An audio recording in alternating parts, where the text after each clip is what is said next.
Hello, and welcome back to the Cult of Personality podcast. I'm yours truly, Mikeymcchoppa, and with us today we have another guest on season 5, probably episode 6, I think now. And with us today is Staggy. Dang. Welcome. What's up? How we doing? Welcome to the Cult Pod, man. I'm doing great. How are you doing? I'm feeling absolutely dandy today. Hell yeah, man. We're full of good vibes, good energy. I'm like super energetic. I don't know. Like sometimes I'll be on the interview and I just be mad laid back, like Nah, I'm facts. feeling I'm feeling great today though, you know? So welcome to the Yeah, pod, man. Thank you for reaching out. of course. I saw some of my really close friends on the podcast recently, and I love the energy of the show. I love the vibe. So I was like, you know what? I'm gonna shoot my shot. Let's see if we can make some magic happen. Oh yeah, bro. Thank you, bro. I really appreciate the support. And like I always love when people reach out because they see their friends on the show because I like to keep it like a web, I like to keep it like a like even if it's not like necessarily a scene, it's like a web where everyone's connected, everyone can resonate, everyone can like exchange information and all that shit. So yeah, bro. Facts. I checked out some of your stuff, man. And bro, I like some of your stuff because what you do is you switch it up.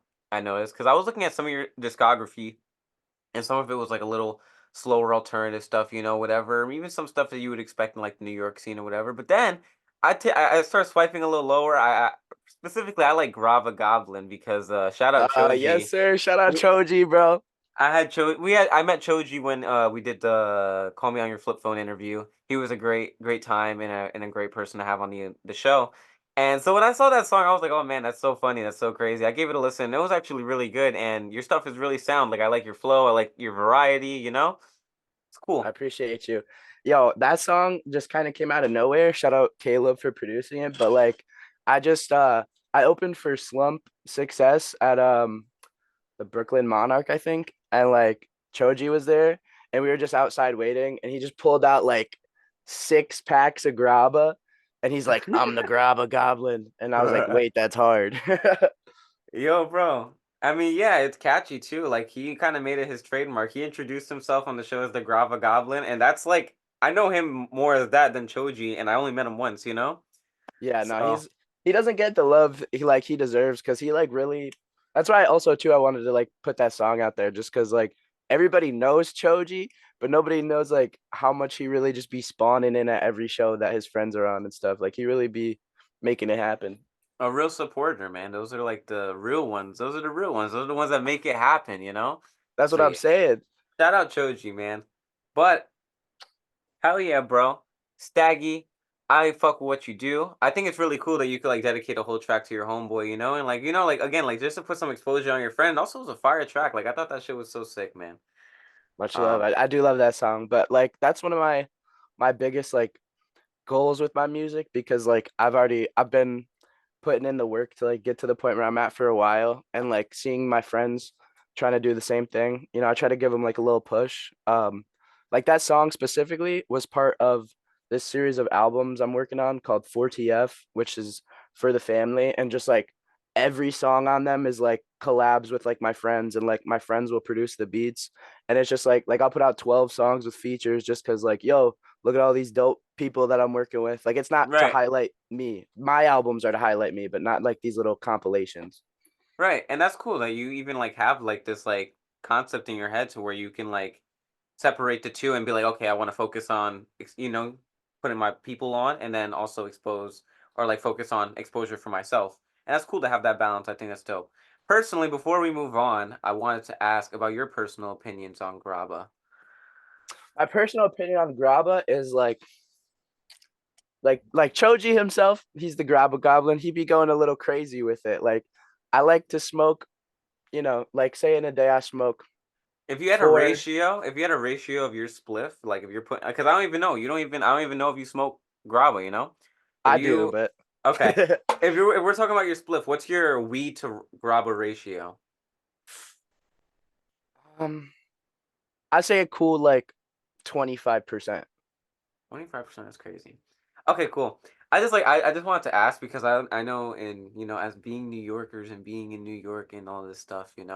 Grava's like such a hot topic and everyone loves grava. I personally get like sick off of nicotine. Like I get nick spins. Yeah. So I don't fuck with it personally. I'll smoke a blunt, like I'll wrap my shit in tobacco, but Yeah. You know, And I you mean, guys are like wildin'. my grabber ratio though is like, say I smoke 4 joints, right? One of them will probably have grabba in it, and the rest is just ice. Oh, okay, okay, okay, okay. I feel you. I feel you. So you keep it light. That's what's up. Yeah, I keep it light. And I mean, like, I'm a vapor, so I don't even fucking, I don't need the nicotine buzz. Yeah. I don't even get it. There you go. Yeah, there you go. That's true. That's true. That's a whole other demographic. All right. Okay. We're gonna get into the meat and cheese of everything because how I curate the podcast is kind of like a timeline, you know? Like we're gonna talk about everything very casually. But speaking on the topic of weed, I just had this question asked to me like a month ago, probably at this point, or maybe two. And I need to ask it whenever weed comes up, I'm gonna ask it. What was the first thing you ever ate when you got the munchies? Like what was your first munchies munch meal? Okay, actually, the first time I ever like smoked weed was in high school, or no, I was in like the transition between middle school and high school. I Right. think it was like seventh or eighth grade, whatever, in the summer. And like my house in high school, and like still kind of now, was always like the trap. Like all my friends The came here. Like this was the like home spot. Like home base wherever we're hangout. going. We end up here at the end. So like my mom, if she knew like heads were coming over, which was usually most days, like we didn't have enough to just be cooking for like 12 kids. So she would Right. just put like a bucket of like cold pasta in the fridge, and we would just like put some tomato sauce on that bitch and like load it up with cheese, put it in the microwave. Heat Like that shit up. that was my munchie meal for probably hundreds of high times. That's what's up, bro. That's like pasta, bro. You can never go wrong with pasta and sauce and cheese. That shit's No, facts. consider And it you had like one healthy serving of that, bro, you're good. facts filled up. Hell yeah, bro. All right.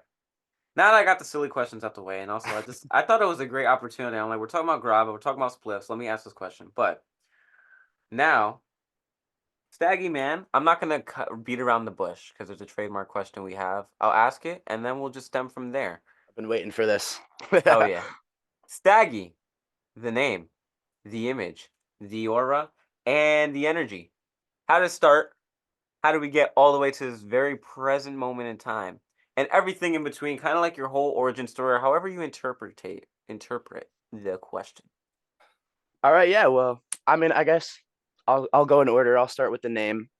Um, my love for music and desire to create started long before. Well, not long before because I'm still pretty young, but like before the Staggy persona was born. But the name origins. Shout out to my brother G Millie. In seventh grade in school, we used to like they used to give out the Chromebooks. It was like the first year they got them in our schools in Connecticut, and Yeah. like they were like, "Yo, like we got to find out how to play games on these fucking computers. They blocked everything." So like my friend found this one game called Staggy the Boy Scout Slayer, an unblocked game.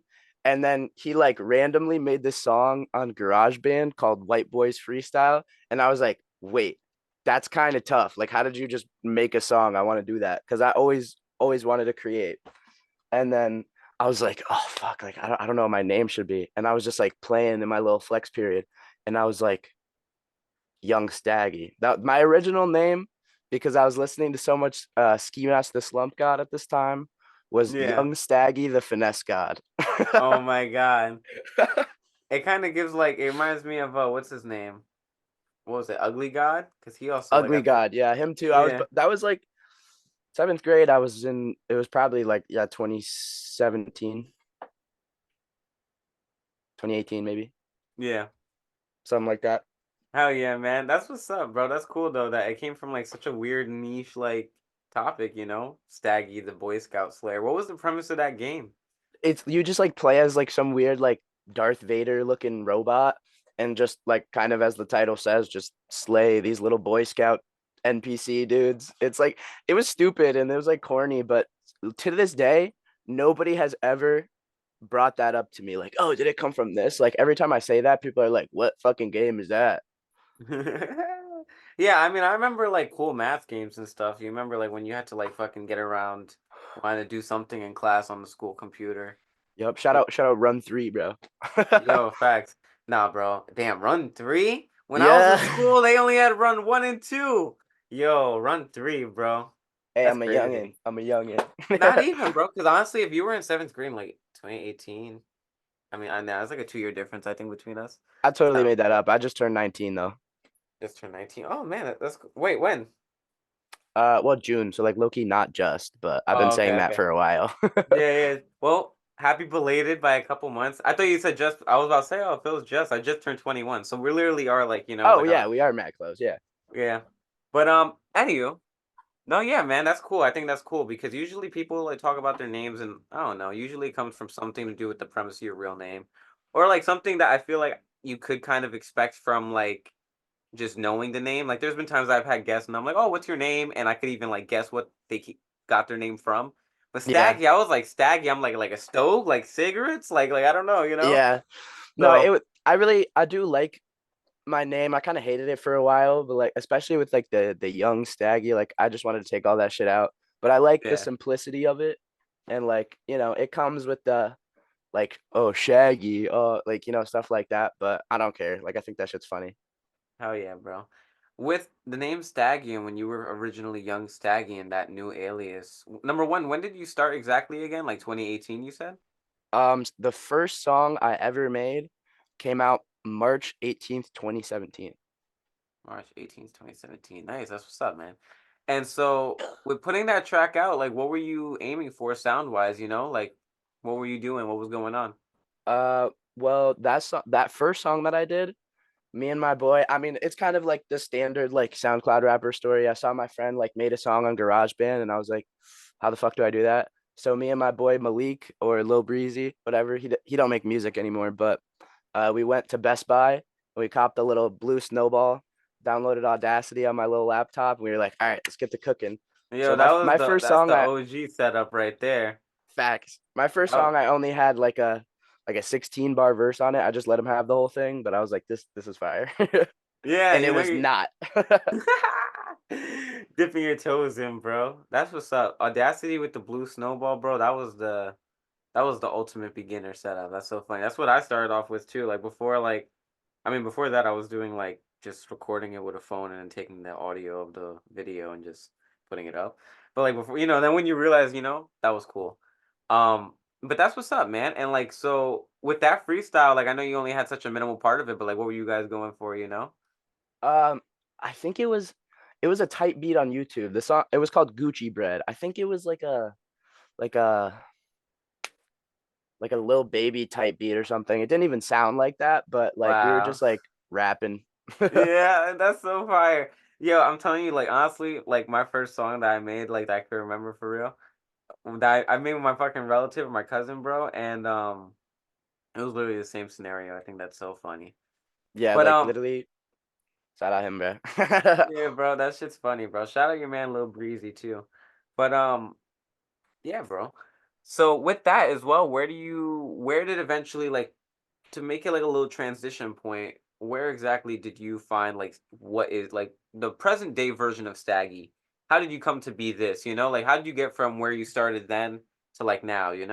Yeah. Well, that's a really good question actually. Like my to put it in a small little timeline, my love for music started at like a super young age, like before I was able to actually make anything.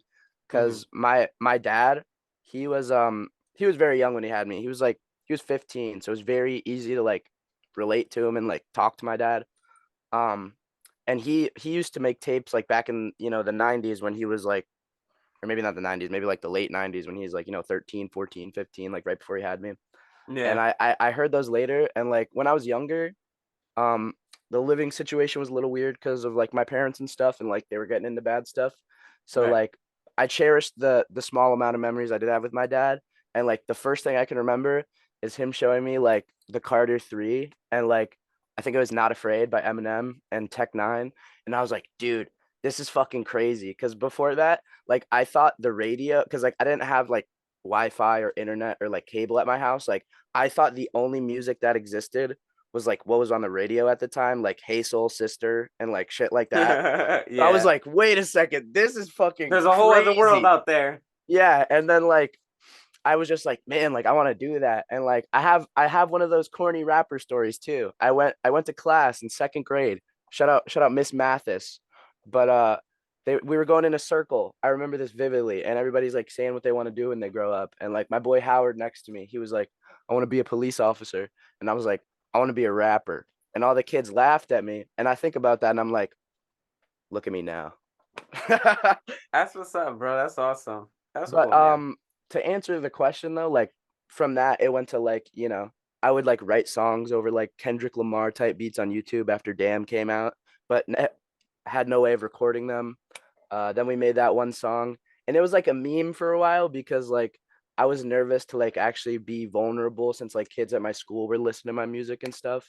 But Right. like at a point I was just like, all right, I'm trying to express myself and like I made a couple of like sad songs that like actually meant a lot to me. And don't get me wrong, they were trash.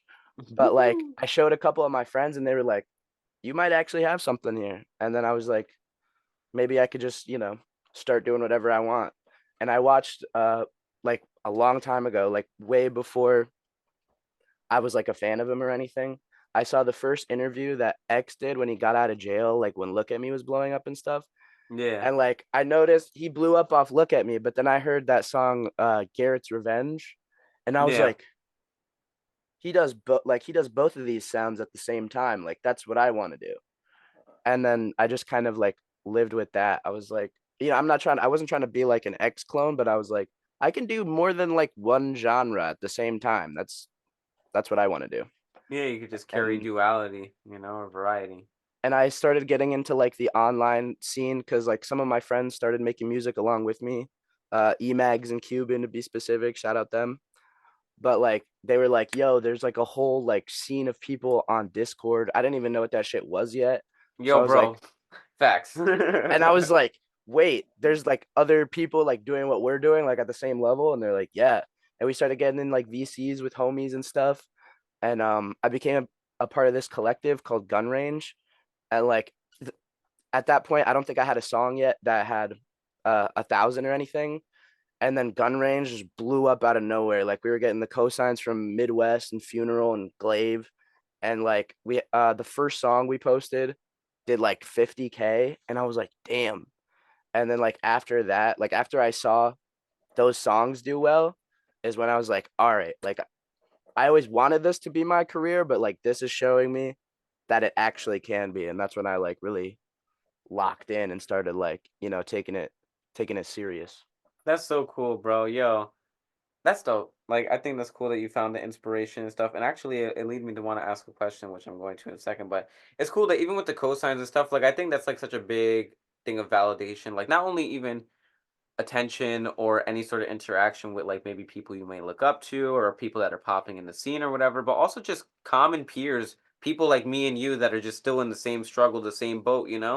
Like just to have that validation of other people struggling the same struggle with you because like it's like a upward hill, and we're just all like in it together. And I think that's cool that you talk about that sense of community being so essential in, you know, That's like like here, very, inspiration. yeah, that's what it's all about for me, like building a community of people because like I grew up, I don't know how to like not like segregated but like separate like lives kind of. Isolated. Yeah, kind of. Like I grew up in two very different scenarios. Like I coming up I grew up in like, like a rougher area with Right. like predominantly not like my Not white? yeah, not white people predominantly. And then I Yeah. moved to a like a hick town full of like Vineyard Vines kids. And so like I would always get like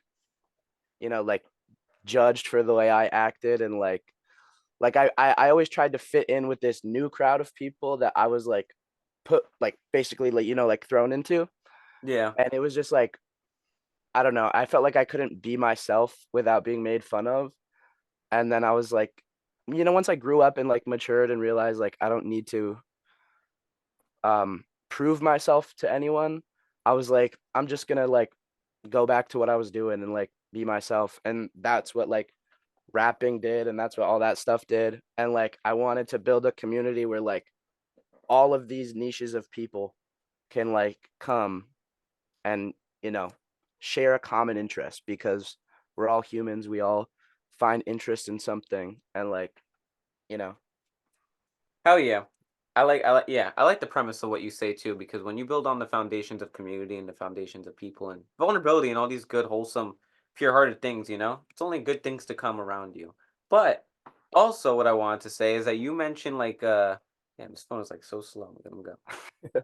Like, right? I feel like it's like glitching here and there. But you talk about coming up in a lesser fortunate area with, you know, p- not many people who look like you and things like that. And then you talk about going to a place where people look like you, but they judged you for, acting, what would it be? Urban, right? Like, however the fuck you want to yeah, go.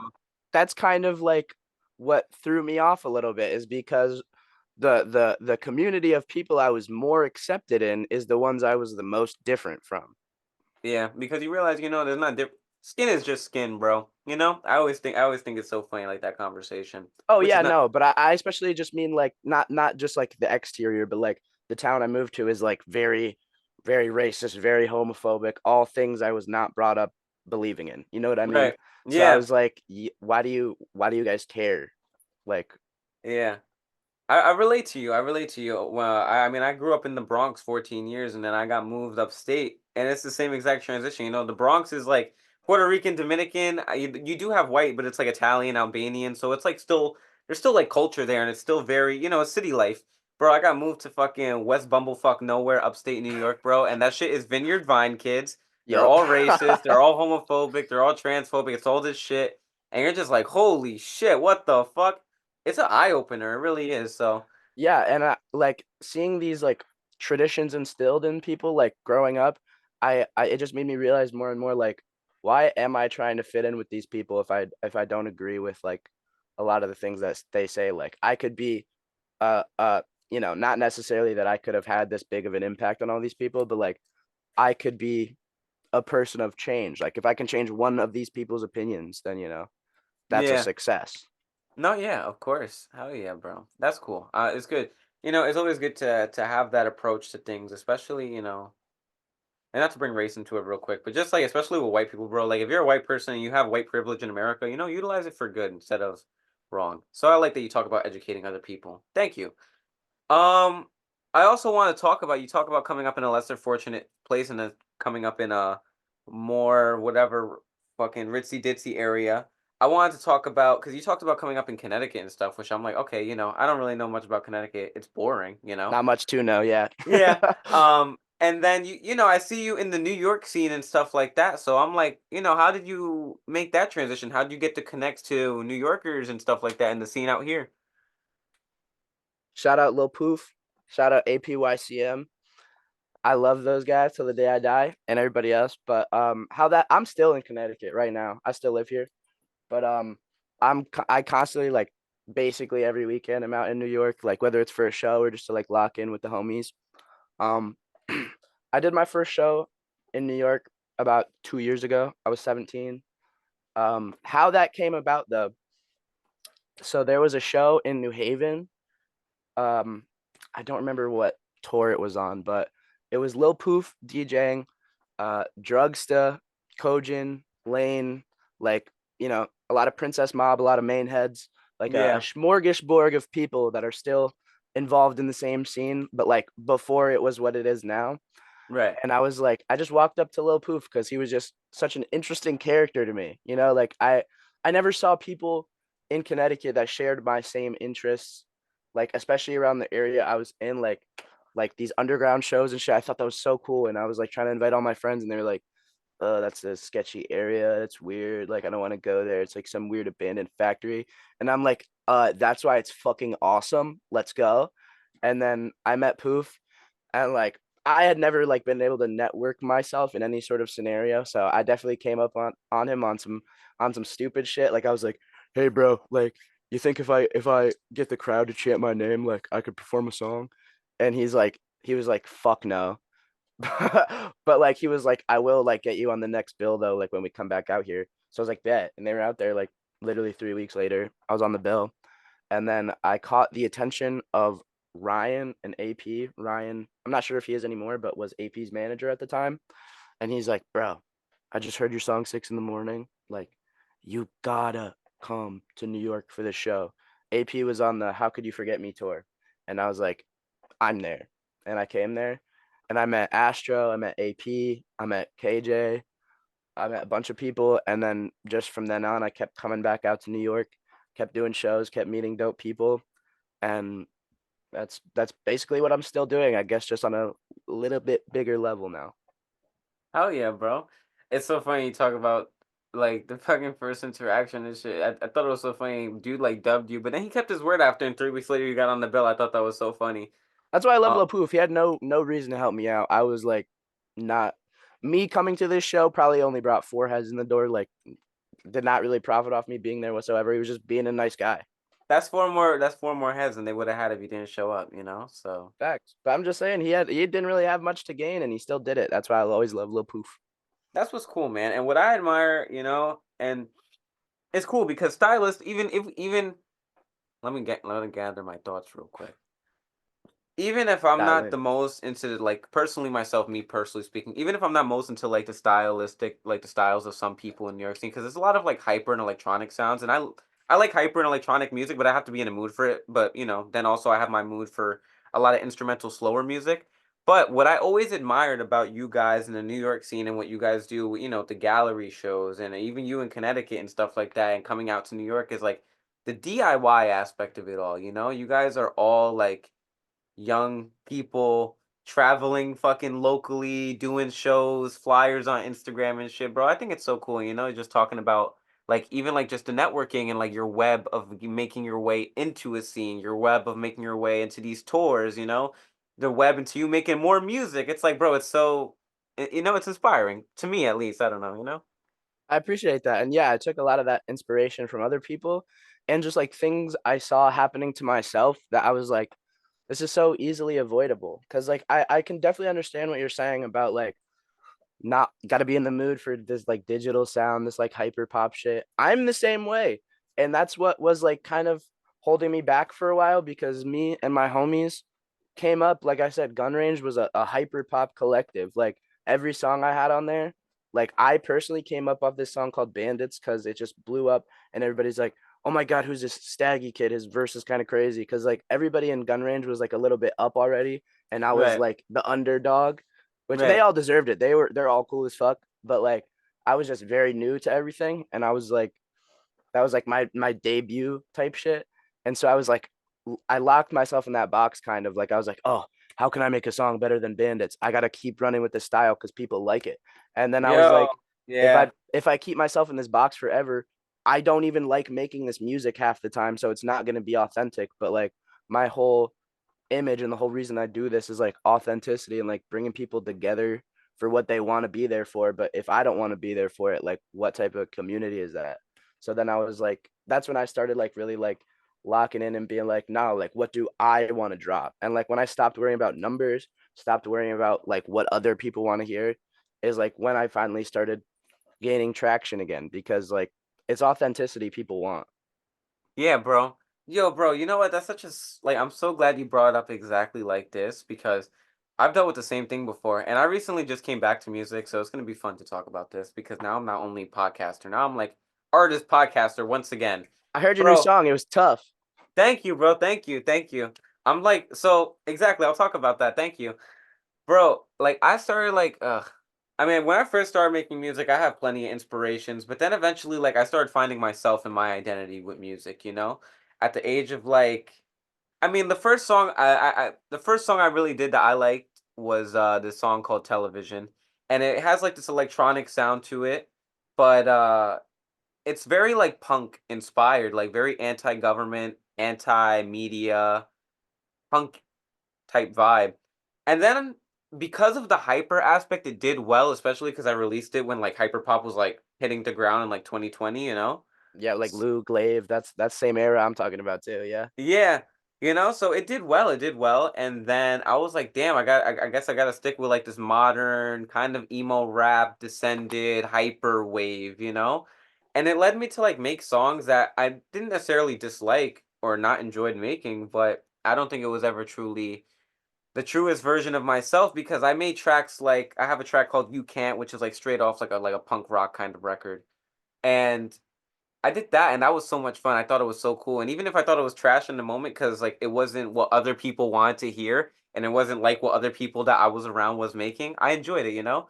Long story short, if I'm talking about like 2020, 2021 right now, in 2022, I made like a project and it was like straight like rap and like electronic sounds. It was all produced by Anvil, who like produces for Haunted Mound now and shit like that. Shout out Shout out, Anvil. shout out Anvil. He produced the whole project and it was like very electronic and I had fun with it. I was very inspired by like Max B and French Montana and like old Bronx, like old like Bronx rap from like the internet age and shit. And I'm like, all right, I wanna but it wasn't me. I was doing it because I wanted to impress people around me. I wanted to impress my fucking relative who's into trap and drill shit. I want to impress my friends who are into emo rap and hyper shit. And this whole Mhm. time, now in 2020 fucking 4, I took 2 years off of music. Sorry, not to make it a rant. From 2022 to 2024, I took like almost 2 years off of music. Now I'm back making punk rock and indie inspired instrumental music. And it's like, bro, I had it right back when I was making You Can't, back when I was even making television, even if it was electronic. So with you talking about your story and exactly what you did, kudos to fucking you because now I'm we just talked about our age difference in the beginning of the thing. I'm 2 years ahead, I'm 21, but you're already ahead of me with on the music shit. In the meantime, I've been doing the podcast, but I've been here like, damn, I don't know what music I want to make. I don't know what sound I want to make because I was just in denial of making something I love because I was like, oh, if I make the music that I'm always listening to, I'm gonna just sound like the music I'm always listening to. But I fucking love punk rock, and I have all my inspirations too. Not to make it Yeah. about me, but I Hey, it's fuck your show. We can flip the script. No, I just fuck with what you're saying, man. I had to apply it to myself real quick so we could just really hit the nail in the coffin because it really is about making what you want to make. Like, oh my God, herd mentality is so real, and everyone around you is a factor into your art as well, whether you want to admit it or not. So, Yep, I thank was just about to say the same thing. You are always organically yourself, you know what I'm saying? Unless you're trying to be something you're not. But whether like you said, whether you want to admit it or not, you are an accumulation of your peers and like the shit you came up around. So right. what got me in the right mindset was not necessarily just me being some fucking wise ass like 16-year-old. It was like because of I mean, words of my fucking therapist, I guess. I've always been attracted myself to like an older crowd of people. Like all of my friends are older than me. Like for example, like in this scene specifically, me and Friday always the youngest motherfuckers in the function. Yo, it Always. it shocked me so. Like, I interviewed Friday like almost 2 years ago now. And bro, when I interviewed him, bro, I was so shocked to find out how young he was. But like, you guys are active. You guys are a little ahead. You guys have good mentalities for like creativity, but you guys also like from what I see, what you guys do like on Instagram and shit, you guys have good marketing strategy behind your music. Even if it's just like how you present cover art and how you promote it, it's strategy, and I fuck with that. I appreciate that. Yeah, shout out Friday. He's dope as fuck. But what was I gonna say? I guess that like with all that being said, like how I found my way because like I was super and thankfully it was for a short time, but like I was super wrapped up in that same like mindset. Like I was like, I gotta impress all these people. And this first show I just told you about, I went with my now wife, but I had just literally just started hanging out with her, and she came to the show. Congrats. Thank you, thank you. But she came to the show, and like she was the first person I ever like really like showed music to, and was like, hey, do you want to hear this song, or like, hey, shit like this, because I always like kids in my school would like randomly like come up to me and be like, oh, your new song was cool, whatever, and I was like always awkward about it. I was like, oh, thanks. Like, I was just I wasn't trying to like come across any type of way. Like I wasn't trying to be that like high school SoundCloud rapper. Like I always saw the longevity in it.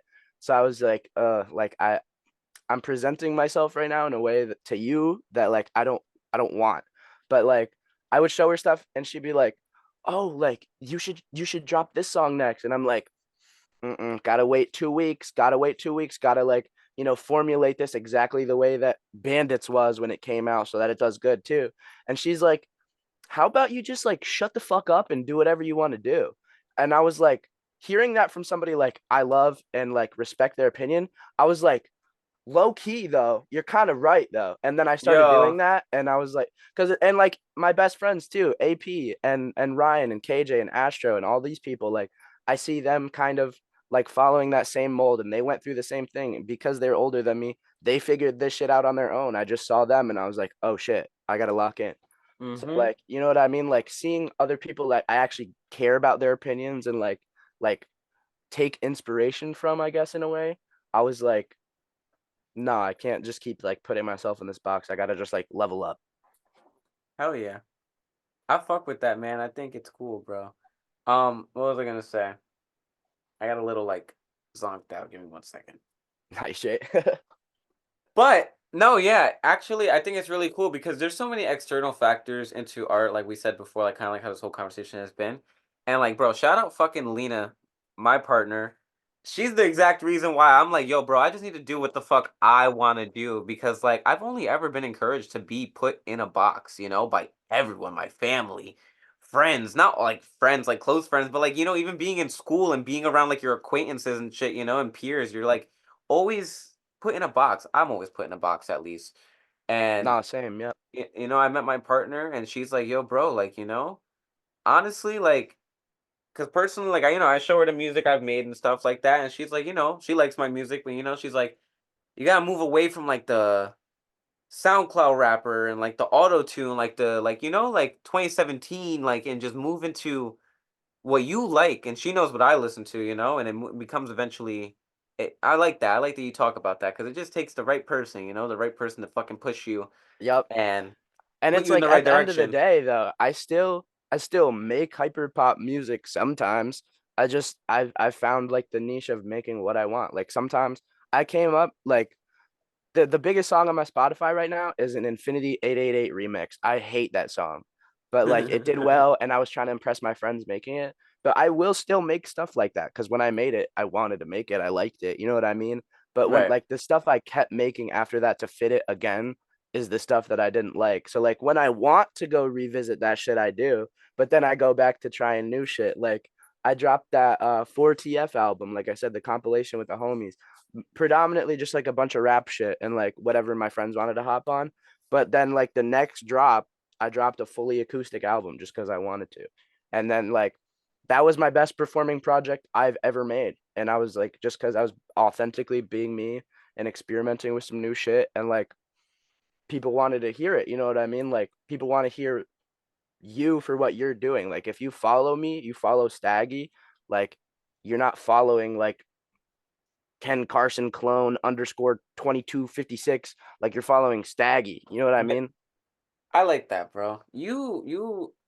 I'm sorry, I keep cutting it off. You bring up a lot of good points where it's just like a lot of good ways of carrying yourself, bro. I really cannot stand like our there's just no longevity in being a clone or copying someone else. So when I like that you bring that a point up, like you're a follower of me.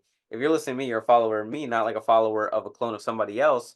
Because like there's a lot of people who just copy, bro, and then like it's kind of like even if you have a fan base as a copy of someone else, how much longevity do you have? Because eventually you're gonna run out of shit to copy when that person hangs up their boots.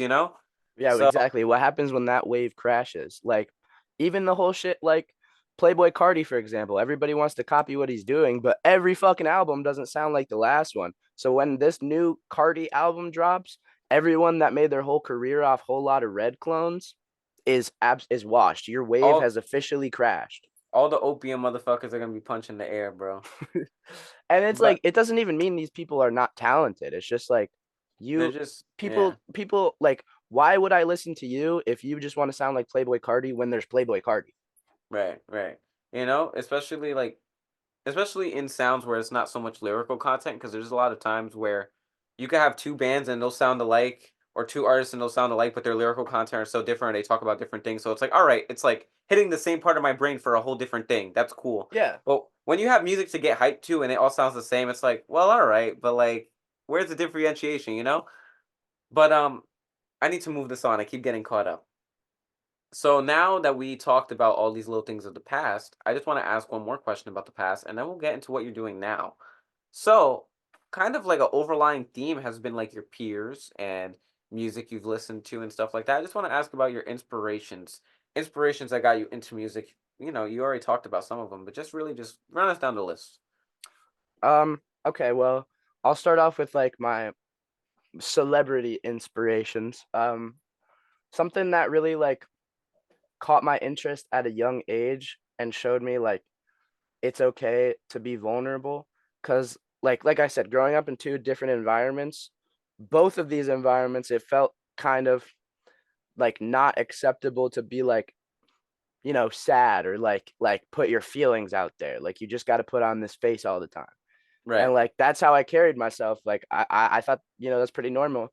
And then once I started like diving into music that I really liked, like I found Lil Peep, for example, and I was like, dude, this guy's like, and I struggled with drugs from like a very young age. Like I overdosed for the first time when I was like 14. So like I found Peep and I was like, holy shit, dude, like he's just putting it all out there right now, like everything.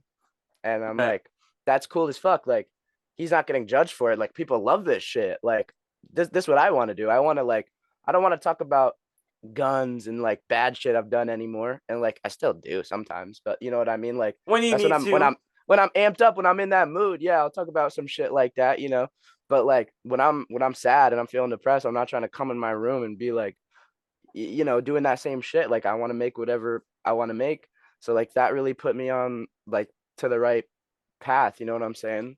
Even if I Hell don't yeah. necessarily make a lot of like music that sounds like Peep, his inspiration is like laced into my music everywhere just because of like the vulnerability and like really putting yourself out there, you know? It's so Um fun. Yeah. I and think another that's one so low cool. key, Chief Keef. Chief Keef is a fucking innovator, bro. Bro, Chief Keef, bro, is so fire. Like the other day, or like, a couple months ago, like 2 months ago, bro, Chief Keef, like I found this Chief Keef like unreleased, bro. And that should just be hitting, bro. Like he's timeless. Like it'd be like, yo, this is 2024, and I'm listening to a track from 2014, and this shit would go crazy right now. It's That's what I'm crazy. saying, bro. And like I always thought it was cool too because like I said, ever since I started making music, I'm always kind of just the youngest one wherever I'm at. So it's like I I face a lot of judgment for that sometimes, and like I take it with a grain of salt now. Like I know how to carry myself now, but at first I always kind of like put a damper on things. I didn't want to tell people my age, and like I saw Chief Keef in interviews. How old are you? 300. Or Trippy Red. 1400. And I'm like, that's kind of tough because like you guys are clearly obviously very young, but like not using your age as like not letting it hold you back. Like you don't even say that shit out loud. I thought that shit was Yeah, hard. yeah. I never even realized that there's such a like stigma on age until you say it, right? Like I never like every time that I've said my age, like I don't know. I'll be in a room with like fucking almost 30-year-olds, right? Or whatever. And then you just be like, yo, I'm fucking 20, I'm 21. They'd be like, oh my God, you're so young. And you're like, damn, I wish I didn't say that.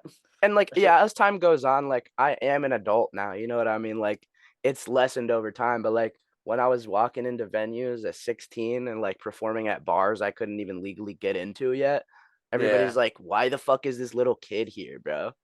And then Yeah, like yeah. I that really like honestly affected me a lot. But like something that Astro said to me the other day, like me and him the first couple of times we met didn't like really click that well just because like of that same stigma. He was like a bit older than me, and I was just this young ass kid like coming to all these shows and like doing drugs, and people are like, should we be allowing this right now? And like one thing he said to me that like stuck with me the other day, he was like, a girl he was with at the time didn't like me, and he kind of like based his opinion on me off that. And she's like, why is this little kid here? And then he was just like, cause this kid's fucking lit, bro, who cares? And I'm like, yo, that's the mindset I want everybody to have because like somebody like that, like somebody sticking up for me like that is like what I want for other people coming up now that are like 16, 17, following their same dream. Because like facing the shit that I faced when I was that age at all these venues and shit, I was like, I don't know, that shit like made me so unmotivated and like sad because I was like, dude, why does that even like play a factor in the shit that I'm doing right now? Right, I feel you. Especially like and also like if you're in a scene or whatever and there's young kids in your scene, protect them and take them in rather than like neglect them and discourage them, because you guys are all there for the same love, and God That's forbid why I love anything. that whole clique. That's why I always shout out AP and Astro and them because that's exactly what they did. Like they took me in when I was young and like showed me the ropes and told me, hey, this is something you should not do. You should stop doing this. And That's like, what's up. And yeah. some, even if it's just your peers, it doesn't always have to be like an old ass man to just give you like guidance and mentorship. So that's what's up. I want, and also like you mentioned Lil Peep as an inspiration. It's so crazy because I talk about Lil Peep as an inspiration too. And you talk about it too because you're like, oh, I don't necessarily sound like Peep, but I'm heavily inspired by him, and like I really felt that, like Little Peep's politics outside of his music inspired me more than like his music did. Like I love Lil Peep's music when I was like 14, but then eventually I grew out of it. Like I'm not gonna lie, I'm not gonna be a poser. I'm like, when was the last time I listened to Lil Peep like hard on? Like probably like 2 years ago. I'm not gonna lie, like and that was me being nostalgic then. But sorry, not to get off track. But like him being such a far leftist and like I don't know if you know his like grandpa's a communist and all this shit and stuff like that. And I didn't actually. That's interesting. yeah, Little Peep's fucking grandpa's a communist and like helped fight in the Mexican Revolution, some shit, and his far left politics. And then eventually made me aware of like actually like a political stance and how important it is to be active in your worlds, not only in music but in general. And then eventually, I found it all within myself afterwards. But again, nothing to do with the music, all to do with the inspiration. So I'm just glad that you talked about that. And Yeah, also, that's exactly like why I carry myself the way I do because like to finish the point from earlier, wrap it up with a nice bow. Like my celebrity inspirations, I'd say my top three: Lil Peep, Chief Keef, Amy Winehouse. But like a shout out lot of Amy my fucking Winehouse, bro. facts, facts. But like a lot of my inspirations too are like my friends, my close friends that make music that a lot of people watching this podcast might not even know. But like growing up, like I had a very always changing, always like new figures in my life, like regarding parental stuff. Like it's still walky to this day, but I'm an adult now. But Yeah. like my when I would like talk about like ongoing issues or like when I needed somebody to go to, it was not ever like a family member. It was always my homies. Always, always, always, always. So like the reason why like now once I have like somewhat of a platform and like Staggy is no longer like a URL on SoundCloud, it's like a brand. Like Yeah. my friends always lifted me up and did what they could to like help me out. Like when I was strung out, everybody like my homies let me stay at their house when I got kicked out of mine, or like, like help me get to the point that I'm at. So it's like once I'm at a point where like you could benefit off me, like of course, everywhere I go, I'm gonna put on for my homies because I would not be here without all of them. Oh yeah. Oh yeah, bro. I think that's so cool, man. And I like stories like this, and like your story is cool and inspiring because your courage and your motivation, despite limits such as age and stuff like that. Like I feel like everyone faces a struggle, everyone faces an obstacle that's kind of like you got to go against in music, and sometimes it's age. Sometimes people just don't take you seriously because you're young. And I like that you emphasize that because obviously nowadays in this age with music, there's a lot of kids on the internet and a lot of young people on the internet, a lot of young people who watch this show, and they're the ones now at 14, 13, 15, 16, learning FL on their computer and like learning to make shit, Yup, you know? And they're yup. gonna need this story, to fucking push them forward. So I really appreciate that. Exactly, bro. And that's like again, like, one of my main like goals in this shit is like it's not just age. And like my message to those people you just mentioned would be like obstacles like that and stuff is just a mindset because like you can let that shit get you down and you could let that shit affect your mind state, or you could think about it like everybody that's hating on you because of your age is just envious that you're in the same room in the same position as them 6 years before they got there.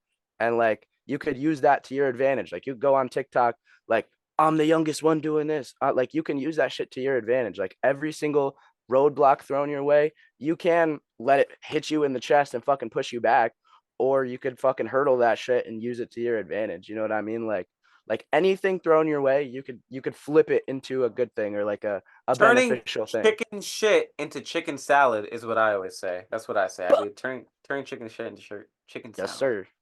But um going back almost into like an aspect of the first question, name, image, aura, energy, I want to talk about image and talk to you about your appearance because I see you got the tattoos, hands and neck, especially being a younger person. Oh my God, younger people with tattoos. Oh my God, that's so crazy. Oh my God. Just talk a little bit about some of the ink on your body, man. I haven't really brought this up in an episode in a long time, but I like to talk about people's tattoos when I think it's appropriate. So, just give us a little rundown on the ink, man.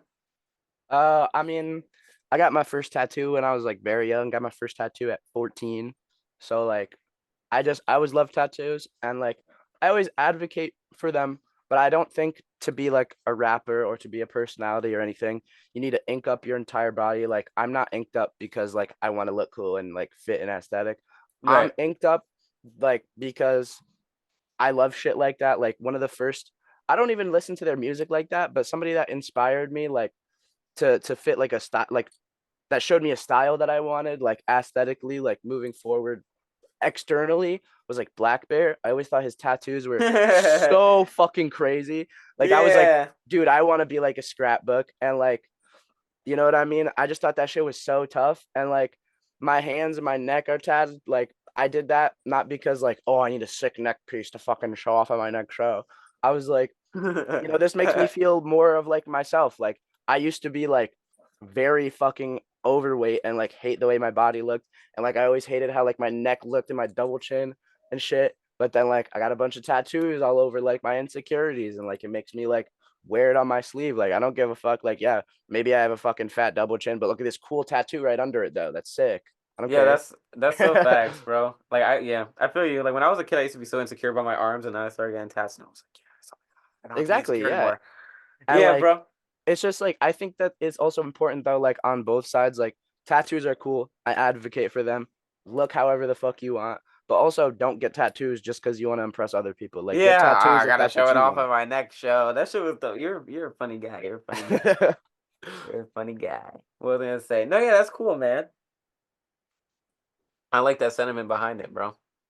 Cool pieces too. I like the like wing or what's like wings or This is like some Y2K shit. I don't even really know. oh, it's like that. It's like that. Is the Like 143 in the middle though? that So cyber tribal. that's like 143. I know it's like code for I love you or whatever, but that's like my angel numbers. Like whenever I look at the clock and see 143, or like the other day pulling up to the Living Gallery show, we stopped in Manhattan to pick up my boy Jackson from his job. And like the first thing we parked next to was like apartment number 143. Like I follow that number everywhere I go. And like I had a very negative experience with somebody who had like 143 tattooed on them. And like that was a vivid memory of mine was like seeing that tattoo. So like it was a negative thing for me for a while, but like turning it into a positive, like seeing it as an angel number and like it's leading me down the right path. And like I made an album, which was like the first album I ever like tried out new shit on and like very locked in called 143. Like I just it showed me that like it's so easy to turn a negative into a positive, you know what I mean? And I feel like that's like kind of loops into this whole conversation. Like my whole image, my whole everything is basically like turning a negative into a positive. And like the place I work at, even they fucking hate my tattoos. Like all the guests that come in, I work at a restaurant. Like it's all like old people. They hate it. They look at me and they're like, What is this little thug kid doing here?" But again, I use it to my advantage because it's like at the end of the day, when you look in a crowd of people and you see a bunch of like not tattooed people, which is also cool. Like I said, don't tattoo yourself if you don't want to. But like, who's the first person you're gonna look at? Probably me. Yeah, you know. Yeah, it's a way to identify yourself, man. Again, that's why I like to talk about shit like that and like just get behind everything. Cult of personality. Talking about your personality. That's fire. But right. Right?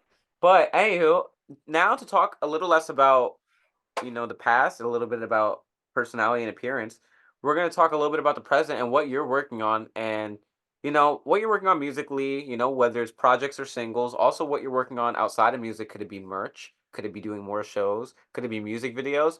Just kind of give us, what you got going on, man.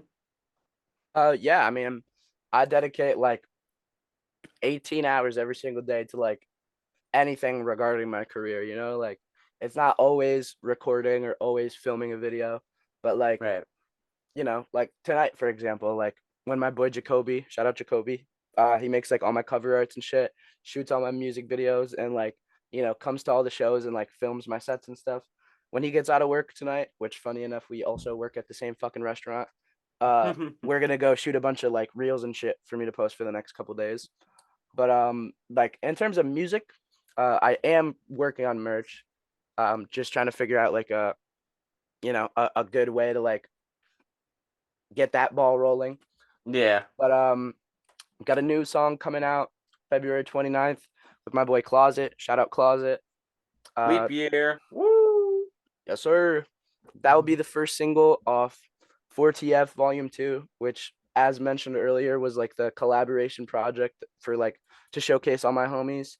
Then after that, I got a collab tape with my homie Caleb Lodish, who's a producer, coming out, doing a release party for that in Bushwick. Fire. Um, and I'm working on a sequel. This one's like very, very newly in the works, not fully fleshed out yet. But I'm working on a sequel to the acoustic album I just dropped called The Beaten Path. So I'm definitely like a project guy. Like You got a couple I balls rolling too. yeah, definitely, and definitely a lot of videos to come soon too. With Jacoby again, shout out Jacoby, with Mickey, with Will or Haunter, shout out all them. But yeah, I love this shit. Like I work on it every day because I love it, and like I do I guess have an end goal, but like I don't care about like being rich or famous or anything like that, but like my end goal to me is just like sustaining off music. So like I have the funds to like make this my entire life and not like have to go fucking work at this restaurant that I hate and like, you know. And I feel that's you. not always a bad thing though. If you work a 9 to 5, like I hate when people shit on 9 to 5 workers cuz like without them the world wouldn't run. But Yeah. I mean, whew, I like a lot of your points. What was I gonna say? Sorry, again, another zonk out. But I like what you say. Well, personally, what I was gonna say about like working, man, I fucking hate working. I mean, I work, to fund everything that I'm doing. But with working, bro, like, oh my fucking god, like, I want to focus on my shit. So I feel you. Like, I want to sustain off my music. I don't want to have to go to a job I hate. I'm very anti-capitalist and anti-capitalism. So, like, personally, I'm like, ugh, we have to go and make money for people who don't give a fuck about us, da da da, and then it becomes a whole rant. But yeah, bro, like, oh man, I fuck with you, bro, and I fuck with what your goals because like how dedicated you are and stuff, you got all these balls rolling. Projects are hard, man. Every time I make a project, bro, I rush the fuck out of it because I'm like, all right, I know I have a beginning and an end to this, and I just want to get it done. yeah, And it's good that like I feel that's like you not take always bad though. Like you don't need to set a time limit for yourself. Like another project I forgot to mention I have coming up is called Trap SIE Bowl, which is kind of funny. But my boy Sloan flew up here. We opened for Tana together and we made like I think like 8 or 9 songs in the 5 days that he was here. And like that's impressive. but that's totally droppable. Like you don't need to spend 8 months working on a project, or you can if you want Yeah, to. That's yeah, that's like the beauty of music, like it can be whatever's authentic to you. If you want to sit there for like 8 months and like re-listen to this song, send it out, get live drums on it, do all this crazy shit to it and flesh it out like that, that's dope. That's cool as fuck. Or if you want to just like keep it raw and organic and like what it was when you sat down and made it, that's also cool as fuck. And like right, I my personal approach is like kind of like a Suicide Boys approach. Like this year I want to drop like 8 or 9 projects. Like I want to drop collab albums. I want to drop normal albums. And like I don't give a fuck about like release schedules. I don't give a fuck about like wait at least 3 weeks to drop another single. I'll drop one next. I'll drop one right now if I want to, but I'm not yeah, gonna. But like I don't know. I think that's the whole like beauty of it because people like make it out to be a formula when it really isn't. right. People make it out to be a formula when it really isn't. Like I've spent so many years trying to copy other, or not copy other people, but like copy other people's like regimes. Like you ever watch an interview and you ever see someone be like, "Yeah, man, I took 2 months on this album, bro, and I da da da, and for this song, bro, I was just uploading every day, or I was uploading every week." And you're like, "Damn, well, shit. If this is their guideline and they made it, well, you know what? I should try to follow it." And then you make a project and you're like, "Damn, I made this in a week. Is it even good? This dude took 2 months to do his, And Yeah. it becomes like a fucking oh my god. That's like I became mentally ill because of music. I was like, yo, bro, I'm Swear, driving bro. myself crazy. But Swear. your approach is the way to like heal yourself back into just loving creating and stuff. You know, you talk about a lot about you talk about a lot of good morals when it comes to creating. Yeah, and I think because like the energy you put in, you'll get right back. Like if I'm sitting here making music when I don't want to, then why are people gonna want to listen to it? Like I Right. don't know, but I like all that stuff is super cool. Like if you take 2 months on a project, like I said, that's fine. But like I think the part that you, my bad. I I feel think the you. part that like you should not want to do that you have to do anyway is like regarding the promotional aspect of it. Like I make like I try at least to make Instagram reels and TikToks and shit every day. That's the part that I don't like per I was about se. to say, how do you feel about that, like kind of dominating the music industry? Because when I started, like that wasn't a thing. We didn't have to do Instagram reels to like Same. get Yeah. plays. You just had to put It's that shit out. it's interesting. And I try to like turn it into something I like doing. Like I try to make series of videos that are like fun to make, you know, Right. and like Right. capitalize off that. Like I with that album, I made like a remix to my song Last Friday Night, and it's like the song my bad. The song All goes good. like I still feel last Friday night, but like I changed the words to I'm going to drop this Friday night, and like Hey, yeah. I thought that was cool. I filmed a video for it in like a random parking lot, just like a promo reel. And like that was fun. I had fun doing that. It was on our way to shoot another music video for like a different song on the album. And just like we just made like one little stop, shot this video and kept it moving. And like that was cool. I like that. But like when I'm sitting here like, oh, I'm burnt, bro. I don't know what like my bad. All What good. like what reel to post tomorrow or what script to follow tomorrow. The part I don't like is just sitting here and being like, well, it's got to be something. Yeah. Yeah. Just having it be like more like an obligation, because then it feels like a job. But I like that you put your own twist on it and put your own creativity into it, where it doesn't feel much like an obligation. It's still like another creative project on top of everything else going on. You know? Yeah, exactly.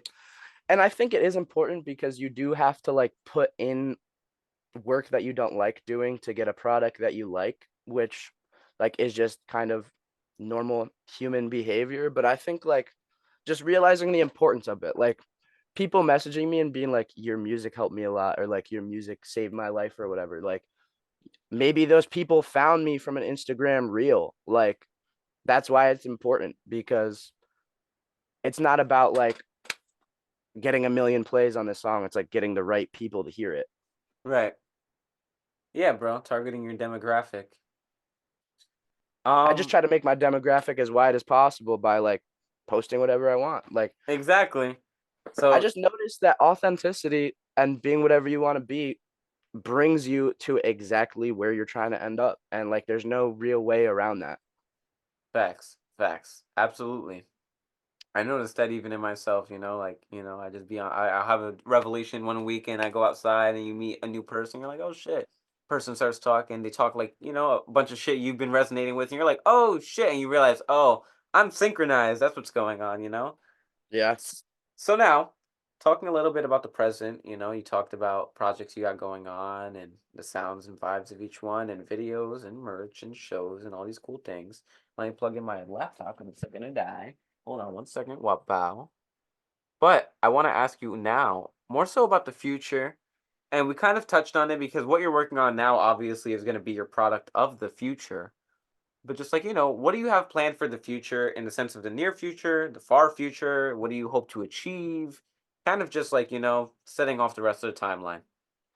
Yeah. I mean, um, my near future goals as of right now, musically, just keep grinding, keep keep following like my formula, like the thing that works for me. And like a Right. quote I saw the other day from a random shout out. I don't know if you know Jinxie, the fucking streamer, but he said something that like really resonated with me and I think everybody should follow. He said Jesus. Okay. He said what matters is not the hours people see you put in, Hmm. but the hours you put in alone in the dark with your thoughts. and like that's what I've been sticking to. And like a personal goal for the near future is like keeping with my passion. Um, sorry. It's okay. I'll explain that real quick. What just happened? So because it aligns with what I was gonna say. My goal with the near future is to stick with my passion and make sure I just choose music over everything all the time, because at a young age I started struggling with substance abuse and stuff, and I still struggle with that every day. These weird little brain zap seizures that I'm having is because from elapsed drug use, and I'm trying to stay away from that. And music lately especially has been like very much so helping me with that. Um but like it's just weird how like the timeline has been playing out. Like I made a whole album about like my struggles with like drug abuse, and I was like 2 years clean from Zans and shit. 2 days before it dropped, I was in the hospital for an overdose. And like I try to keep this for later in the interview, because I don't No, want to yeah. like make my Damp whole it down. I feel persona. you. Yeah, my whole persona is not like I do drugs and like shit like that. And like, a lot of people like make that their persona and glorify that shit. And I'm Yeah. not trying to demonize drug use either. It's definitely helped me in a lot of ways with certain stuff, but I've clearly done some interesting things to my brain with that stuff. So, I try to like put it in my music, like kind of like it's okay, to fuck up and to even fuck up for a long period of time, because I'm still fucking up, like, Yeah. but yeah, so one of the personal goals short term is definitely like just keep at this, when people will ask me like, oh hey, you trying to go like, you know do this and buy some of this, use like music as a reason to say no and stay inside. Yeah, man. Music is medicine. Music is whatever you want it to be, and music is universal. So, I love that. I love that you talk about that. And, it's cool because, these are conversations that I've had as well with like other people on the pod talking about like substance abuse and substances in the scene and stuff. And I've talked to I got in the perspective of drug users, people who've never touched a drug in their life, people who've dibble dabbled out of it and all that stuff. And I really fuck with you, man. Don't glorify it, Fuck don't with you too. demonize it. And I fuck with you just being real about it and acknowledging it all. And also, like, I like that you emphasize, like, oh, I don't want to make it my personality. Because that's something I really don't like as well. Because, it's crazy because when you glorify or demonize it, it becomes a slippery slope. When someone glorifies it, it can cause people to be like, oh, what a dumbass, and demonize it, So I like that you just set that line in between. That's a very important topic, because a lot of artists, I think, struggle with substance abuse. Is what kind of keeps us away from like all the fuck shit that reality is, we kind of have to be like little dreamers and shit to like keep our vision going, so not to like encourage anyone to take drugs, but for those who do it, I understand. Yeah, that's the Hell whole yeah. point. And like if you go too far on either side, like you lose the other side. But like if you glorify drugs, for example, right? The new Yeet album, he his a lot of his career was spent like glorifying like perks and shit like that. And now look at his album, everybody's like, "Oh, Yeet's trash, get back on the perks." I've Like only heard, yeah, bad things about it, that shit and is kind I of didn't listen to it. disgusting though. Like those comments, like that's not on Yeet, you know what I mean? But it's Yeah. just like because it's just like the cycle of how it goes. Like if you base your whole career like glorifying these drugs you do, what's going to happen to your career when you quit them? No, yeah. And that sucks though, because that's a case of the fans encouraging the artist to use them, not even the artist glorifying it and then well, I guess you could say it's a ping pong effect because the artist glorified them, it gained a fan base of drug glorifiers, and now the drug glorifiers are mad when he's not glorifying the drugs. But Exactly. another person I think that happens with a lot is Eminem. A lot of people, I mean, if you know Eminem's like lore, Yeah. Eminem was very popular and very fire as Slim Shady in his early career because he was doing a lot of fucking pills. He didn't give a fuck. He was saying what was on his mind. It was what people liked, And then he went sober. His music became a lot more serious and sincere. And even I have said like, damn, new Eminem is garbage, da da da. But people will be like, oh, Eminem's garbage. He needs to get back on them drugs, da da da. Like, why would you say that? But Yeah. just to I bring think another new point to Eminem it. is garbage though because he's trying to be what he was before, but what he was before is what he's running away from at the same time. Right, exactly. I believe you too. I believe, yeah. You're a smart guy. You're a funny guy. You're a smart guy. Yeah, exactly. So, hell yeah, bro. But yeah, yeah, bro. I respect you, and I like that you talk about that, man. And every day is a step in a good direction. And no matter how long it takes, that's also another thing. Like you brought up a lot of good points. I'm sorry. I'm just like reflecting. I'm like, let's really bring these all to the audience, let's really talk about all of it. But to move away from that now, I'm gonna start trying to wrap it up because it's been like a little over our time. I feel like we touched on the whole timeline. But before we wrap it up, my beautiful question that ensures that we talk about everything we want to talk about goes a little like this. Staggy, is there anything that I didn't mention that you would like to talk about on the interview that I, might have missed? Um, well, just I guess to finish up the points we were just touching on, um, you know, like to really hit it home for drug users and sober minds alike.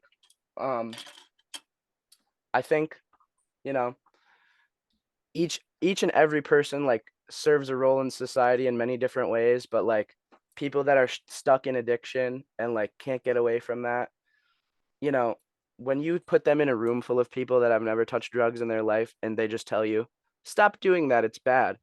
And like they're not going to listen to you. Coming from somebody that's been through a whole bunch of different rehab programs and like a bunch of different people telling me to stop what I'm doing, you're not just going to listen to people's words, but like people who have experienced that themselves already and got themselves out of that are going to like paint be able to paint that picture for you and like give you a taste of what like life is like outside of all that shit and kind of ground you back to reality. So like, and like a lot of people that got wrapped up in drugs or maybe even lost their lives to it. Like people would just automatically throw a negative stigma on them. But like, if they had a clear mind and a sober mind and weren't going through the shit they were going through, who knows which one of them like would have been the next Einstein or the next fucking Michael Jackson. Like I think both sides are very like honed in and like against the other one, but I think standing in middle ground and bringing those sides together and realizing like, oh hey, we're all just people and like we all just make mistakes and stuff is like what's really important.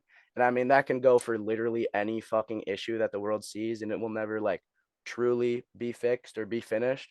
But I just think it's important to drive home that like don't stand too far on each side because then you'll like lose sight of the other one.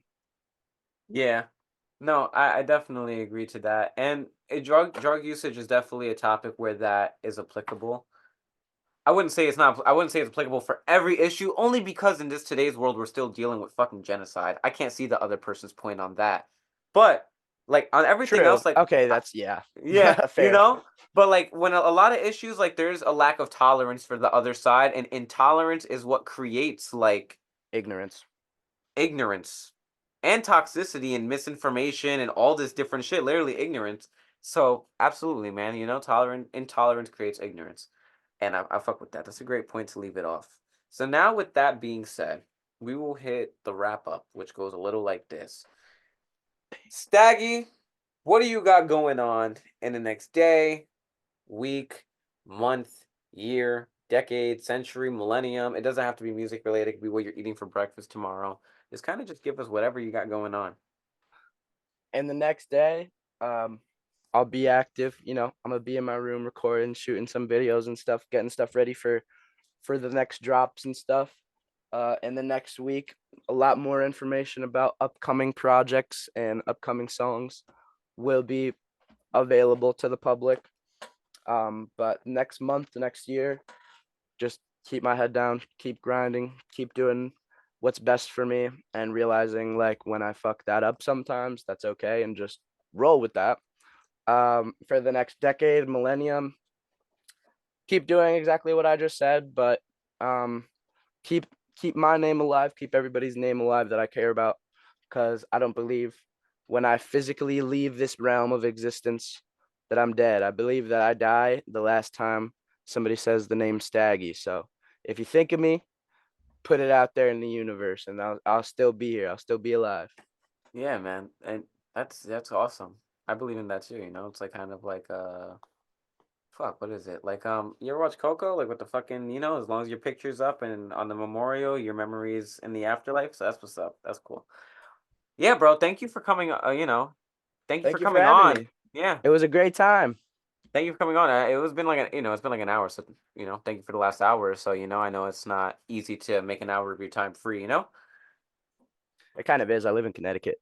Oh yeah, and the state as boring as that. What can you do? But Shout out Connecticut. we will wrap this up now, which goes a little like this. This was the Cult of Personality podcast, hosted by yours truly, Mikeymcchoppa. And with us today was Staggy. Thank you again for sitting us for the last hour. Thank you guys all watching and listening on SoundCloud and Spotify and all that cool stuff and YouTube. Thank you guys for watching and listening for the last hour. I never know who I'm interviewing next week, so keep a lookout for that. And if there's no interview next week, then oh well. Happy Mikey Monday. Again, thank you on, bro. It was a great episode. You talked about a lot of deep shit, and this is like what the pod is for, because sometimes we have interviews and we'll just talk straight music, or we'll talk about the surface level of things, but the cult of personality is supposed to be about personality, and you have some depth, you talk about some cool Yeah, stuff, no, and that's thank you. That's what drew Oh me to yeah. this podcast. I wanted to showcase Staggy and show who Staggy is, but today you talked to Jamie as well. That's my real name. So Game, you man. talked to both of them today. Hell yeah, bro. Thank you again. And yeah, everything for Staggy will be in the description below. Make sure to subscribe, like, and comment. I don't ever enforce that rule because you don't have to, but I encourage Subscribe to it because it Mikey. helps. Yeah, thank you. Anyway, we'll see you all next week. Peace, love, and hair grease. Peace in the Middle East. And booyakasha. Stop recording.